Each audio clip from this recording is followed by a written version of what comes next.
Audio Jungle. जी आप देख रहे हैं टाइम 27। किसी भी खबर या विज्ञापन के लिए हमारे चैनल को शेयर एंड सब्सक्राइब कर बेल आइकन दबाएं।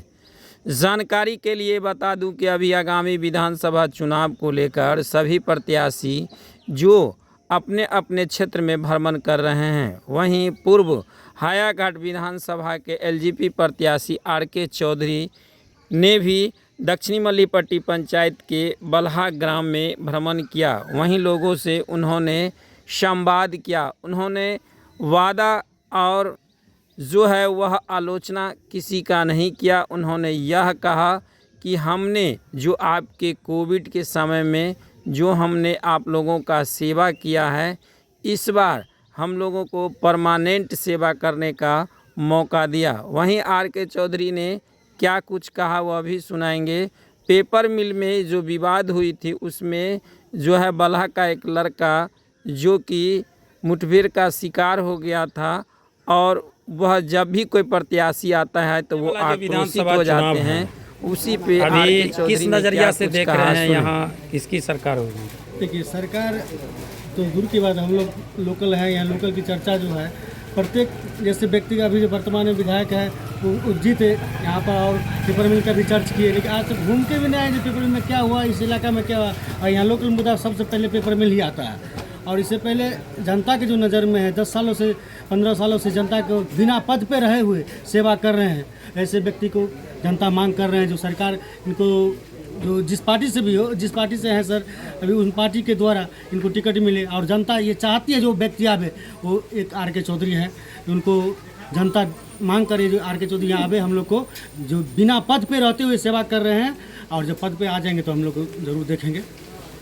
क्या नाम हुआ आपका? अभय कुमार यादव, अधिवक्ता। जी सर, लगातार विधानसभा जो हायाघाट विधानसभा है, लगातार जो है वादे पे वादा दिखा जा रहा है, और अभी जो विधानसभा चुनाव आने जा रहा है इसको लेकर के लगातार प्रत्याशी अपने अपने क्षेत्र में दावा पेश कर रहे हैं, क्या कहेंगे?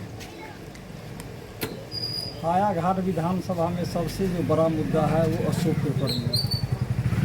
हमें लगता है अशोक पेपर मिल के नाम पे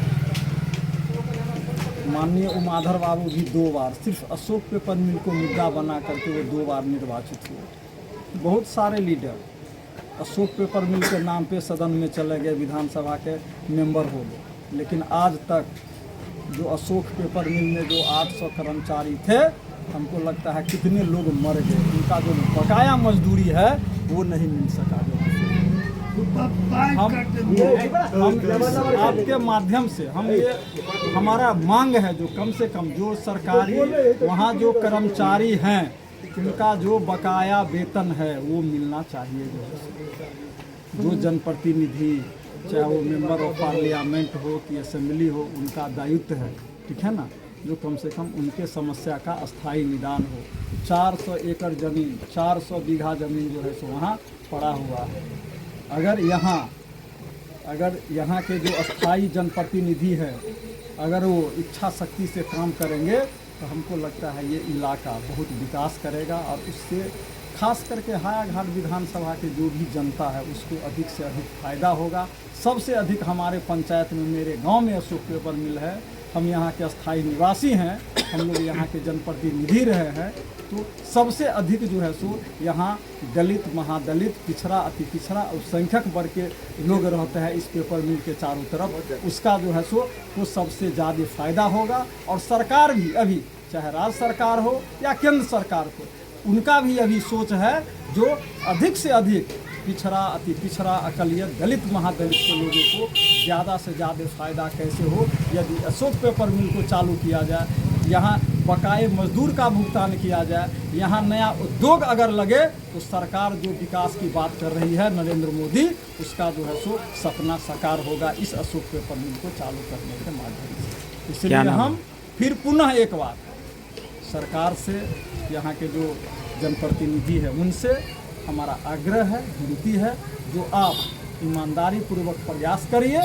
और जब इस क्षेत्र का विकास होगा, अशोक पेपर मिल चालू होगा, यहाँ के जो 800 कर्मचारी है उनका बकाया वेतन मिलेगा, तो सभी लोग आपको आशीर्वाद देंगे, तो आपको भी जश्न मिलेगा और लोगों का भी कल्याण। क्या नाम हुआ आपका? मैं डॉक्टर राम नरेश महथा, मैं सहायक शिक्षक हूँ इसी हायाघाट प्रखंड में हाई स्कूल। की मुद्दा के लेकर के इनका लड़का जो है एक्सपायर किया था, गोली का शिकार हुआ था। जो भी कैंडिडेट इस क्षेत्र में आते हैं ये आक्रोश होकर के अपने न्याय की गुहार लगा रहा है। क्या कहना है आपका? अब यह बात पहली बार मेरे संज्ञान में आई है, इससे पहले यह संज्ञान में मुझे नहीं था। अभी बाबा ने कुछ बताया तो अब उसमें क्या वास्तविकता है उसकी जांच पड़ताल कर पता लगाकर फिर बात किया जा सकता है कि क्या बात है और उसका क्या समाधान है। लेकिन अगर पहले से जानकारी होती तो मैं इसमें पड़ता। लेकिन जो अब कह रहे हैं कि हम कई विधायक के यहाँ भी गए, कई सांसदों के यहाँ भी गए, लेकिन कोई समाधान नहीं मिला, तो आज मेरे लिए पहला दिन है, बताएंगे आगे बात करेंगे। सर, ऐसा देखा जा रहा है कि जो वर्कर इसमें काम कर रहा है उसका बेटा आज रोड पर बउआ रहा है, लेकिन जो नेतागिरी करता है इसमें उसका बेटा नौकरी करता है। अब ये सब बड़ा ही स्थानीय मुद्दा है और इन मुद्दों से क्या आपको लग रहा है कि राजनीति का शिकार हो गया है पेपर मिल? निश्चित रूप से राजनीति का शिकार ही और क्या है। इसमें जो भी आता है, कभी देखा मैंने कुछ महीने पहले एक आरजेडी के नेता भोला यादव हैं, नाम नहीं लेना चाहिए, आ गए यहाँ नारियल तोड़ दिए, समोसा बांट दिए, मुंगवा बांट दिए कि चलिए हो गया, अब यहाँ एम्स बनेगा, अब पूरा कल्याण यहाँ का हो जाएगा। नहीं हुआ। तो ये तो राजनीति का अखाड़ा बन गया है। ईमानदारी से प्रयास करने पर इसका समाधान हो सकता है। हायाघाट विधानसभा में क्या पेपर मिल मुद्दा रहेगा? ये तो मुद्दा आज से है क्या, जब से बंद हुआ तब से मुद्दा है, लेकिन समाधान कोई सीरियस हो तभी कुछ हो। कैजुअल बात करने से कुछ नहीं होगा इस बारे में। कोई सीरियस हो, कोई उद्यमी को लाए जो अपना यहाँ पर इन्वेस्टमेंट करे, इसी कारखाना को करे या दूसरा कारखाना लगाए, कोई इसमें कोई सीरियस नहीं है लोग, इसलिए ऐसा हो रहा है। जी, आप कमर्शियल मेंबर ऑफ कॉमर्स से जुड़े हुए हैं, आपके तरफ से यदि यहाँ जो है आप लोगों को आशीर्वाद जनता देती है तो क्या कीजिए? यह बात सुन सुन के मेरा भी कान पक चुका है और जनता का भी कान पक चुका है कि हम जीतेंगे तो अशोक पेपर मिल चालू कर देंगे। न जाने अशोक पेपर मिल के बहाने कितने लोग जनप्रतिनिधि बन गए और बनने के बाद अशोक पेपर मिल का कुछ कल्याण नहीं कर पाए। इसलिए मैं कुछ भी बात ऐसा न कहूँगा जो अप्रत्याशित बात होगी। ये सब भविष्य की गोद में है कि हम जीतेंगे, हम हारेंगे, हम आएंगे। जब आएंगे तो हम उसके लिए हमें जो ताकत है, जो जनता समझते है, उस ताकत का हम प्रयोग करेंगे। आप ही के एनडीए की जो एक लीडर है उन्होंने कहा था कि जब यहाँ सांसद जीतेगी तो उसी के हाथ से फीता कटवाएंगे। अब मुझे इसकी जानकारी नो कमेंट है।